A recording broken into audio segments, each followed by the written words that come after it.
Hello जी, कैसे हैं आप सब। एक बात बताइए, जो हलवा बनता है हमारे घर में उसके अंदर हम बादाम डालते हैं।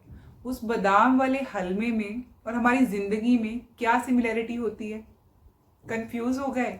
मैं बताती हूँ। एक बार की बात है, एक बच्चा था, गरीब घर का था। उसे हलवा बहुत पसंद था और स्पेशली बादाम वाला हलवा उसे बहुत पसंद था। तो एक दिन उसके पिताजी ने हलवा बनाया, 2 कटोरी हलवा बनाया और 1 कटोरी के ऊपर ऊपर 2 बादाम सजा दिए। और बच्चे के आगे दोनों कटोरियां रखकर पूछने लगे कि बताओ तुम्हें कौन सी कटोरी चाहिए। अब क्योंकि उस बच्चे को बादाम बहुत पसंद थे, तो उसने वो वाली कटोरी चुन ली जिसके ऊपर ऊपर 2 बादाम लगे हुए थे। और लेकिन जब उसने हलवा खाना शुरू किया तो उसने देखा कि सिर्फ ऊपर ऊपर ही बादाम है, हलवे के अंदर एक भी बादाम नहीं था। लेकिन जो कटोरी में पिताजी हलवा खा रहे थे उसके अंदर 4-5 बादाम थे। उसे बहुत गुस्सा आया कि ये क्या ऊपर ऊपर से सजा कर दे दिया, अंदर बादाम डाले नहीं और खुद पिताजी ने ज़्यादा बादाम वाला हलवा खा लिया। तब पिताजी ने उसे समझाया कि जो चीज़ बाहर से जैसी दिखती है ना, ज़रूरी नहीं कि वो अंदर से भी वैसी ही हो। अगर तुम जिंदगी में स्वार्थी बनोगे, सिर्फ अपने बारे में ही सोचोगे, तो तुम्हें हमेशा नुकसान झेलना पड़ेगा। तो ये बात को हमेशा याद रखना। बच्चे ने कहा ठीक है, मैं समझ गया कि सेल्फिश नहीं बनना, अपने बारे में नहीं सबके बारे में सोचना है। अगली बार मैं ये बात याद रखूंगा। तो थोड़े दिन के बाद पिताजी ने फिर से हलवा बनाया, फिर 2 कटोरियां सजाई। एक के ऊपर 2 बादाम थे और एक के ऊपर कुछ भी बादाम नहीं थे। फिर से बच्चे के आगे दोनों कटोरियां आगे रख दी और कहा कि चुन लो।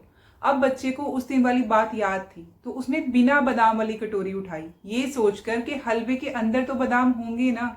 लेकिन उसको बहुत गुस्सा आया जब उसको ये एहसास हुआ कि इस बार तो ना ऊपर बादाम थे और ना अंदर।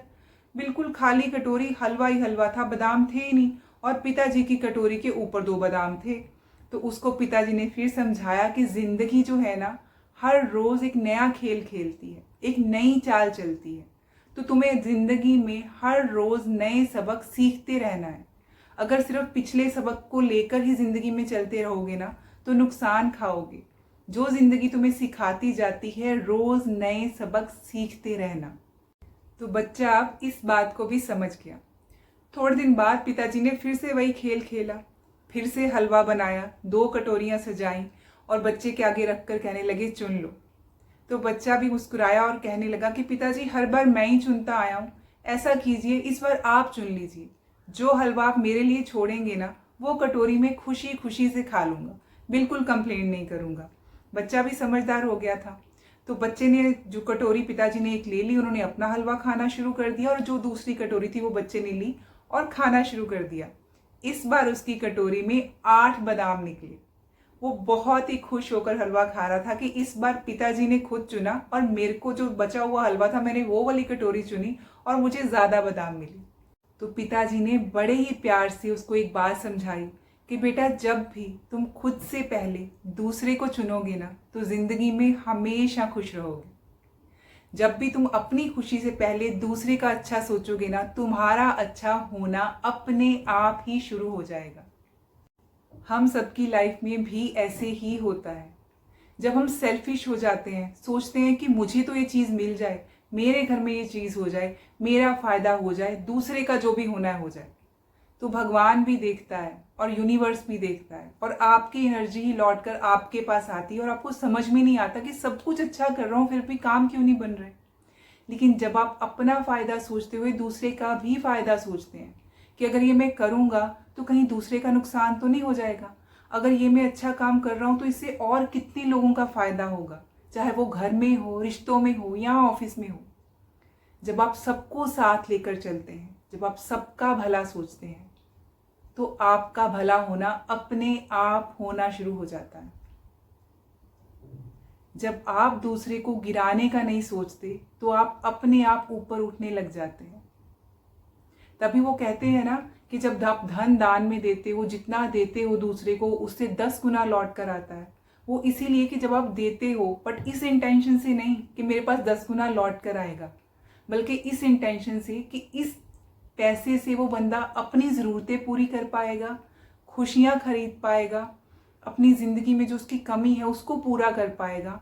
तो जो आपकी ज़िंदगी में कमी होती है ना कहीं वो अपने आप भरने लग जाती है, क्योंकि यूनिवर्स देखता है कि आप दूसरे की ज़िंदगी की कमी पूरी कर रहे हो, तो वो अलग अलग तरीक़ों से आपकी ज़िंदगी में जो कमियां होती हैं, जो खालीपन होता है ना, उसको भरने के ज़रिए पैदा कर देता है। ये लाइफ का सर्कल है, ये ऐसे ही चलता है। तो इसलिए लाइफ में सेल्फिश मत होइए, कंपैशनेट होइए, नफ़रत मत बांटिए, प्यार बांटिए, लोगों को सुनिए, लोगों को समझिए, उनको साथ लेकर चलिए। सबको साथ लेकर चलेंगे तो आप तो आगे बढ़ ही जाएंगे। सबका भला करने की सोचेंगे, अगर सोच भी लेंगे ना तो हो अपने आप जाएगा।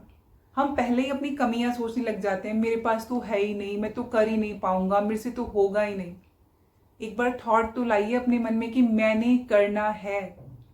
करवाने वाला जरिए अपने आप पैदा कर देगा, हिम्मत अपने आप आ जाएगी, रास्ते अपने आप आ जाएंगे। पहले तो ये सोचिए कि करना है, कैसे करना है, रास्ते अपने आप बन जाएंगे। करके देखिए। बस छोटी सी बात है कि जब भी कुछ करें तो सेल्फिश होकर नहीं सोचें, बल्कि सबको साथ लेकर चलें। ये ना सोचे कि बड़ा हिस्सा मैं ले लूं, बल्कि ये सोचिए कि थोड़ा सा मैं ले लूं, बाकी सबको भी मिल जाए। लेकिन इतने भी समझदार रहिए साथ में कि लोग आपको धोखा ना दे जाएं। अपने एक्सपीरियंसेस को भी साथ लेकर चलिए। जैसे वो बच्चे को समझाया था कि जिंदगी हर रोज नया खेल खेलती है, नई चाल चलती है। तो जिंदगी की चाल को समझिए, उस चाल को समझते हुए फैसले लीजिए। जब समझ में ना आए कि कौन से रास्ते पर जाना है तो कंट्रोल छोड़ दीजिए, फैसला उसके हाथ में छोड़ दीजिए।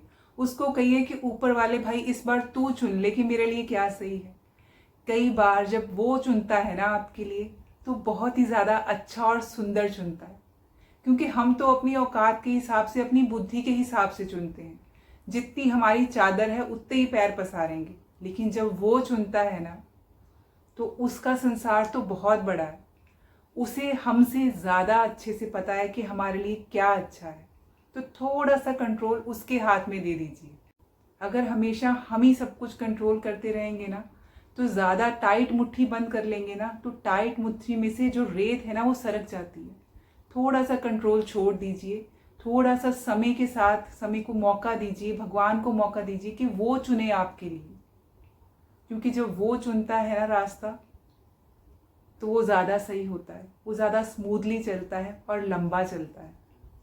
ये बहुत छोटी छोटी बातें हैं, हमें सब कुछ पता होते हुए भी हम उसे इम्प्लीमेंट नहीं करते अपनी लाइफ में। हमें लगता है पता है हमें क्या करना है, हम बहुत सोच कर अगला कदम चुनते हैं। लेकिन जब हम बहुत ज़्यादा सोचने लग जाते हैं ना तो ज़्यादा सोचने से भी कभी कभी समझ में ही नहीं आता कि क्या करना है। ज़्यादा सोच सोच कर कई बार हम गलत फैसला ले लेते हैं, ज़्यादा ही एनालाइज करने लग जाते हैं। ऐसे किया तो ऐसा हो जाएगा, वैसे किया तो वैसा हो जाएगा। कई बार थोड़ा सा छोड़ देना सही होता है। चलने दीजिए, पानी जिस रास्ते से बहता है उसे चलने दीजिए। याद है नदियाँ सूख जाती हैं, लेकिन जब बारिशें आती हैं ना तो नदी उसी रास्ते से दोबारा चलती है जहाँ उसका पहले रास्ता था। चाहे वो सूख गई थी, साल बाद बारिश आई तो नदी ने फिर से वही रास्ता बना लिया जब पानी आया तो जिंदगी को पता है कि कैसे बहना है। जिंदगी को एंजॉय कीजिए, उसके फ्लो के साथ चलते जाइए। इतनी मुश्किल और कॉम्प्लिकेटेड नहीं है जिंदगी जितना हम उसे बना देते हैं। जिंदगी बादाम वाले हलवे की तरह मीठी और टेस्टी है, उसे एंजॉय करके जिए।